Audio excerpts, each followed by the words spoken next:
I've come down to the churchyard at Matravers to get away from the noise of the village. It's quite quiet down here, and to reflect and to share on a really important topic. I think this is the topic that will define my life, and it is the blessing of being and the curse of consciousness. Anybody who's ever wrestled with any level of depression or sadness will know that consciousness can be a gift, but also it can be a curse. So how do we turn the curse of consciousness into the blessing of being? I intend to write quite a lot on this, but we're going to start with 5 things which conveniently work with the vowels, so you should be able to remember them, to start moving towards the blessing of being rather than the curse of consciousness. And the first one is A.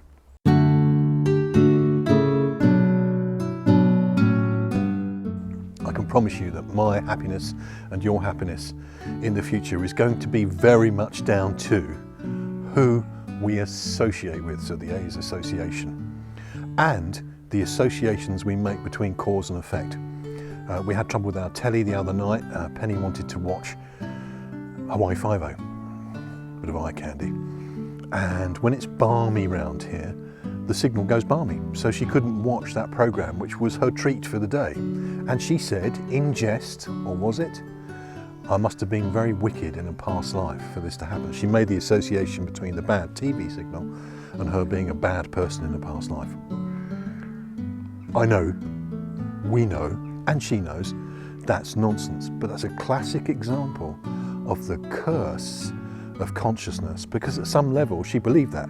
She was making the association between bad things happening to her and bad behaviour at some time in the past. We need to scrub that kind of programming if we're going to enjoy the blessing of being. We need to make positive associations between what happens to us and the reasons, the causes and effects. So there's the A. Make better associations with better people. You know, if you want to play better golf, play with better golfers. By that association, your game will improve.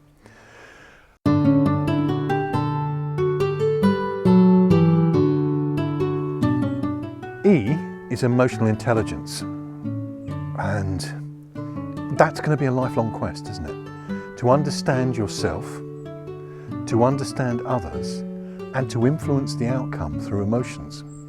My preferred model of emotional intelligence is the fruit of the Spirit.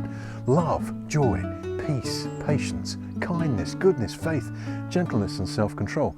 Imagine how your life and my life could be transformed if we just concentrated on mastering, emotional mastery of those first 3, love, joy and peace. If you were to increase the sense of giving love in your life and receiving love, then you would be enjoying the blessing of being and fleeing from the curse of consciousness, if I could say it. What about joy? More joy in your life? Blessing of being, not the curse of consciousness. And more peace here in the churchyard. The blessing of being instead of the curse of consciousness. So learning to understand yourself, understand others, and to become emotionally intelligent in the way you interact with others. Wham! That's a great way to the blessing of being.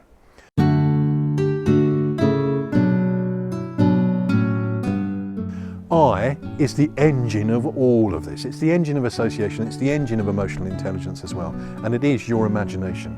If you've ever had trouble with mental health, you know that your imagination can be a fierce weapon that can torment you. That's crazy, isn't it? But if you've got that spirit of the adventurer in you, you also know how you can dream, how you can use your imagination to create a better future. And part of that blessing of being is to imagine a future that is bigger than your present. We could say better, brighter, bolder, but I think bigger is a good one to focus on today. Imagine a bigger future, a more generous you, a you that has more space and time to think and be with the blessing of being. How can we harness our imagination? We must learn the art of visualization, whether that be through meditation or through painting or through sculpture or through dance, some way to visualize, expand your imagination of a bigger future.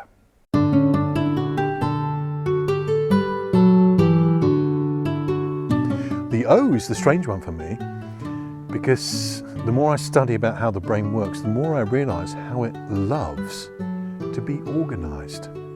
Some people say they thrive on chaos. I suggest they thrive on organised chaos. It may look chaotic, but there is a structure and a pattern to it. We human beings have a structure hunger for time to be organised. We don't like unstructured experiences of life. So for the blessing of being, you must have structured time. You must have an organised life. Simple example for me is there is a place for the car keys. And when the car keys go in that place, a place for everything and everything in its place, I do not have stress around the car keys. I have the blessing of being. Car keys, go. If I put the car keys down and forget, get distracted or something, and I cannot find them, I have the curse of consciousness. Where are those car keys? So get more organised. Getting more organised is an amazing way to move into the blessing of being rather than the curse of consciousness. And the last one is unique. I've got a couple of quotes for you. This is André Gide. Be faithful to that which exists nowhere but in yourself. Be faithful to that which exists nowhere but in yourself. You are utterly, uniquely gifted and talented. You kind of know that, don't you? And society, because of the way society works, attempts to conform many of us to other people's patterns so that they get more of what they want. But for you to really thrive and enjoy the blessing of being, you must discover and nurture and grow your unique gifts, talents and abilities, and encourage other people to discover and nurture their own unique talents, gifts and abilities. I'll finish with a quote from Benjamin Disraeli. Nurture your mind with great thoughts. To believe in the heroic makes heroes. Nurture your mind with great thoughts. To believe in the heroic makes heroes. No more heroes anymore, said the Stranglers. I don't agree. You're a hero.